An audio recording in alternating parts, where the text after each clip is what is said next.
Hello friends, welcome to my channel. Terrace గార్డెన్లో kitchen waste ఎంత ఉపయోగపడుతుందో మనందరికీ తెలిసిన విషయమే. అయితే నేను మా ఇంట్లో వచ్చే కిచెన్ వేస్ట్ అంతా కూడా మొక్కలకి ఎలా ఇచ్చుకుంటాను అన్నది నేను ఈ వీడియోలో మీతో షేర్ చేసుకుంటాను.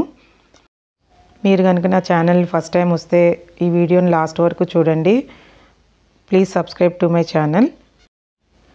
కిచెన్లో వచ్చే కిచెన్ వేస్ట్ అంతా కూడా నేను ఇలాగా ఏ రోజుకి ఆ రోజు కలెక్ట్ చేసుకుని పెట్టుకుంటాను. అందులో వెజిటబుల్ పీల్స్ ఉంటాయి, ఫ్రూట్ పీల్స్ ఉంటాయి, తర్వాత పాడైపోయిన కూరగాయలు ఇవి కూడా నేను కలెక్ట్ చేసి పెట్టుకుంటాను.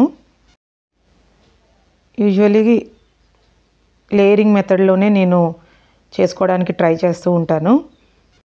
ఎగ్ షెల్స్, పులిసిన పెరుగు ఇవన్నీ కూడా నేను యాడ్ చేసుకుని ఒక లేయర్లా వేసుకుంటాను. తర్వాత డ్రై లీవ్స్ని కూడా నేను యాడ్ చేసుకున్నాను. అలాగే గ్రీన్ ఆకుకూరలు తీసేసింది కూడా వేస్ట్, అది కూడా నేను యాడ్ చేశాను. దీనిపైన నేను గార్డెన్ సాయిల్ని జనరల్గా అయితే యాడ్ చేసుకుని ఒక లేయర్ లాగా ఫామ్ చేసి వెజిటేబుల్స్ ఈ వేస్ట్ని అంతా కూడా కవర్ చేస్తాను.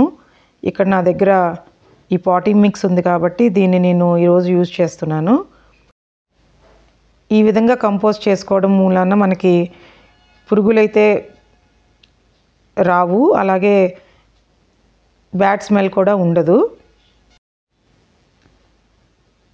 దీనిపైన ఒక లేయర్ మన గార్డెన్ సాయిల్ వేసుకుంటే వెజిటేబుల్ వేస్ట్ అంతా కూడా కవర్ వేసుకుంటే మనకు అసలు పురుగులు వాసన అన్నది ఉండదు. ఆల్రెడీ యూజ్ చేసిన గార్డెన్ సాయిల్కి దానికి అన్ని పోషకాలు యాడ్ చేయాలి. మళ్ళీ నెక్స్ట్ ప్లాంట్స్ మనం గ్రో చేసుకోవడానికి ఆ సాయిల్ ఉపయోగించుకోవాలంటే ఇది బెస్ట్ పద్ధతి. ఇలా కనుక మనం టమాటాలు, వంకాయలు పెంచుకుంటే అవి చాలా బలంగా పెరుగుతాయి. మళ్ళీ వాటికి మనం ఎరువులు ఇవ్వాల్సిన అవసరం కూడా రాకుండా ఉంటుంది. ఇలాగ మనం ఇంట్లోని కిచెన్ వేస్ట్ అంతా కూడా 3-4 రోజులది ఒక్కొక్క పాట్లోని ఇలా కలెక్ట్ చేసి పెట్టుకుని దాని మీద మనం సాయిల్ కవర్ చేసుకుంటా ఒక 1 వీక్ 10 డేస్ ఆ పాట్ని అలా వదిలేసాము అనుకోండి, అది మనకి ప్లాంటేషన్కి రెడీ అయిపోతుంది. ఆల్రెడీ ఒక లేయర్ సాయిల్ కింద ఉంటుంది కాబట్టి దీనిలోంచి వచ్చే నీరునంతా కూడా ఆ సాయిల్ అబ్జర్వ్ చేసుకుంటుంది అన్నమాట. మళ్ళీ బయటకి మనకి కంపోస్ట్ టీ అంతా కూడా బయటకు వచ్చేస్తుంది కదా, ఇందులోంచి వచ్చే నీరు ఏమవుతుంది అన్న ఆలోచించాల్సిన అవసరం కూడా లేదు. ఈ విధంగా ముందు మనం యూజ్ చేసుకున్న సాయిల్లో ఉన్నంత దానిలోంచి అంత న్యూట్రియంట్స్ వెళ్ళిపోతాయి కాబట్టి ఈ విధంగా మళ్ళీ ఆ సాయిల్ని మనం ఫెర్టైల్ చేసినట్టు అవుతుందన్నమాట. ఇప్పుడు ఒక సాయిల్ లేయర్ వేసుకున్నాం కదా, ఒక 1 వీక్ 10 డేస్ తర్వాత మనం దీనిలో సీడ్స్ కూడా వేసుకోవచ్చు. సీడ్స్ వేసుకుంటే ఏమవుతుందంటే సీడ్స్ జర్మినేట్ అవ్వడానికి ఒక 2 వీక్స్, అవి ఈల్డ్కి రావడానికి ఒక 4 వీక్స్ 5 వీక్స్ వరకు టైం పడుతుంది. కాబట్టి ఈలోపు కింద ఉన్న కంపోస్ట్ కిచెన్ వేస్ట్ అంతా కూడా కంపోస్ట్ కింద మారుతూ ఉంటుంది. మనం రెగ్యులర్గా అంటే డైలీ కాకపోయినా వారానికి ఒక 2-3 టైమ్స్ సీడ్స్కి అలాగా మనం వాటరింగ్ ఇస్తాం కాబట్టి ఎరువు తయారయ్యి ప్లాంట్ మొక్క మనకి